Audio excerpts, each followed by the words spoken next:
Сәлем достар, Рухани Storytelling каналына қош келдіңіздер. Қабанның неден пайда болғаны туралы әңгімелейтін боламыз. Қабан әу баста адам еді, бірақ шық бермес сараң ниеті пасық арам еді. Ой өрісі мақтау сүйгіш балаң еді. Көңілінде хақ ілімнің сәулесі жоқ қараңғы еді. Балық аулап күнелтетін, торын сүйреп күн өтетін. Құдайға жалбарынып, құрған торыма балық толсын, балықтарым алып болсын деп тілейтін. Балықсыз оның күні қараң еді, бірақ қайырлы іс пен жомарттыққа шабан еді. Құдай тілегін беріп күнде олжалық айтадын. Бірақ жұртпен олжасы тұрмақ балығының қылтығымен де бөліспейтін. Зекет сұраса қорс етіп ашуланатын. Осы мінезіне қарап жұрт оны тоң жүзді қабан, тоң жүз деп атады.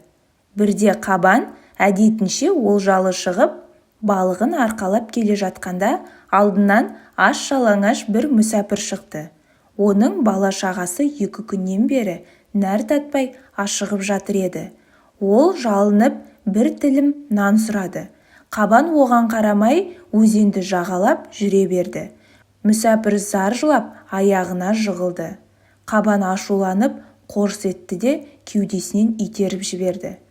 Аштықтан қалжыраған байғұс жерге жалп етіп құлады да еңкілдеп жылады. Жүрегің жібімес не қылған тоң жүзді адамсың. Адам атыңа садақа кет деп қарғады. Мүсәпірдің наласы ұрып, сол сәтте қабан жануарға айналып шыға келді. Оның доңыз аталуы тоң жүзді дегеннен шығыпты. Қабан аты әу бастағы азан шақырған есімі екен. Бір қызығы, қабанның арқалаған балығы да денесіне жабысып бітісіп кетіпті. Аштық кезінде қабанның жон арқасынан ет кесіп алуға болады дейді аңызда. Бұл ет қабанның емес, баяғы арқалаған балықтың адал еті екен деседі. Әрі қарай қабан туралы қызықты мәліметтер. Қабан аңшы үшін өте қауіпті жануар. Аңшылар үшін қабан атып алу таптырмас олжа. Дегенмен сол аңшылардың аузынан талай мәрте жараланған қабаннан қалай аман құтылғандары жайлы әңгімелерді естіп өскенбіз. Қабан сырт көзге ебедейсіз көрінгенімен, қалтарысы мен бұлтарысы көп, орманда жақсы жүретін аң. Аңшылық құрып, алда-жалда қабан жаралап алсаңыз, оған жақындамауға тырысыңыз. Себебі терісі қалың бұл аңды сіздің бір оғыңыздың бірден құлатуы неғайбыл. Заманда аңшының мылтығы да дамып жатыр ғой. Дегенмен бұл ескертуіміз сіздің миыңыздың бір қуысында сақтала берсін. Қабанға аңшылық құратын жыртқыш аңдар. Қазақ даласында қабанды жекелей кездессе жем қылатын аң көп емес.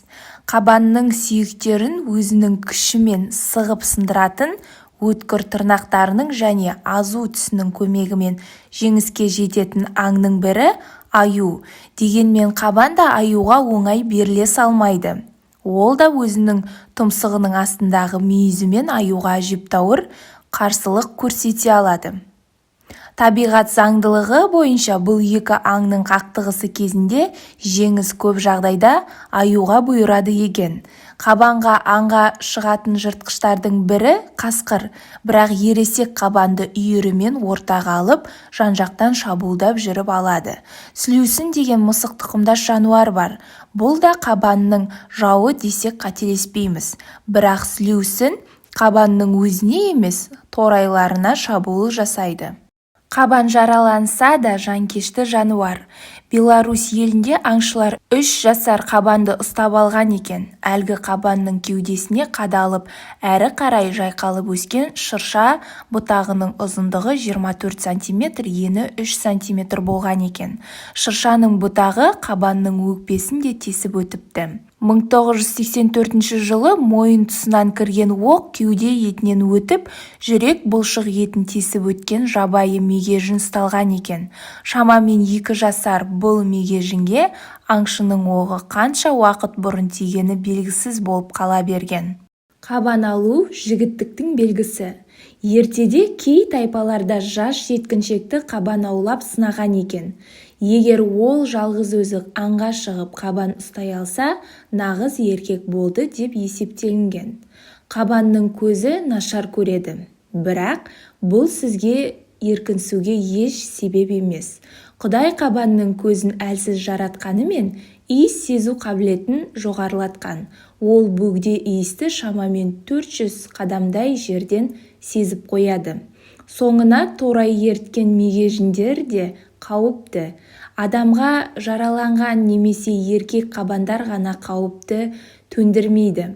Соңынан торай ерткен мегежіндер кейде шабуылды бірінші бастауы мүмкін. Бұлардың тұмсық асты мүйізі қысқа болғанымен тұяқтары өте өткір. Орманды мекендерде мегежіннің тұяғына тапталып өлген адамдар да болған. Қабан үйірін мегежін басқарады. Қабандар шағын үйірмен топталып жүретін жануар. Бір жастан асқан соң ересек өмірге аттану үшін еркектері жекелей өмір сүру үшін бөлініп кетеді. Бұл шақта үйірді аналық қабан басқарып қалады. Қабандардың жақындасатын мезгілінде ғана топқа еркек қабандар қосылып, топ басшылығын уақытша қолға алады. Қабандардың жақындасу мезгілі қара күздің аяғы. Менің каналыма тіркеліп, қолдауларыңызды сұраймын.